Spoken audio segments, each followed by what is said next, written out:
Set அப்படின்றது ஒரு well defined collection of objects. ஒரு செட் எப்படி ரெப்ரசென்ட் பண்ணலாம்னா, இந்த மாதிரி செட் பிராக்கெட்ஸ் இல்லை கமா செப்பரேட்டட் வேல்யூஸாக ரெப்ரசென்ட் பண்ணலாம். செட்டில் 2 டைப்ஸ் இருக்குது, ஃபைனைட் அண்ட் இன்ஃபைனைட். ஃபைனைட் வந்து கவுண்டபிள், இன்ஃபைனைட் அன்கவுண்டபிள்.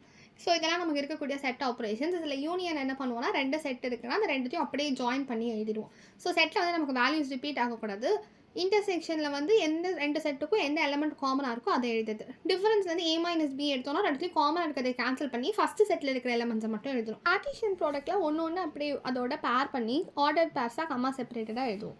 ஸோ இப்போ ஏபி எல்லா செட்டுமே ஒரு செட்டில் இருக்கும் காமனாக. அந்த செட்டை நம்ம யூனிவர்சல் செட்டுன்னு சொல்லுவோம். இப்போ காம்ப்ளிமெண்ட்னா அந்த செட்டை யூனிவர்சல் செட்லேருந்து மைனஸ் பண்ணணும். சிமெட்ரிக் டிஃபரன்ஸுக்கு ஃபார்முலா இருக்குது, அதை யூஸ் பண்ணி நம்ம கண்டுபிடிச்சிக்கலாம். இதே எல்லாத்தையுமே ஒரு டயக்ராமில் ரெப்ரசென்ட் பண்ணலாம். வென் டயக்ராமில் யூனியன் எல்லாத்தையுமே ஷேட் பண்ணிவிடுவோம். இன்டர்செக்ஷனில் காமனாக இருக்கிற ரீஜனை மட்டும் ஷேட் பண்ணுவோம். அண்ட் செட் டிஃபரன்ஸில் செகண்ட் செட் இல்லாத ஃபஸ்ட் செட்டை மட்டும் ஷேட் பண்ணுவோம். அண்ட் காம்ப்ளிமெண்ட்டில் அந்த செட்டை மட்டும் விட்டுட்டு ஃபுல்லாத்தையும் ஷேட் பண்ணுவோம்.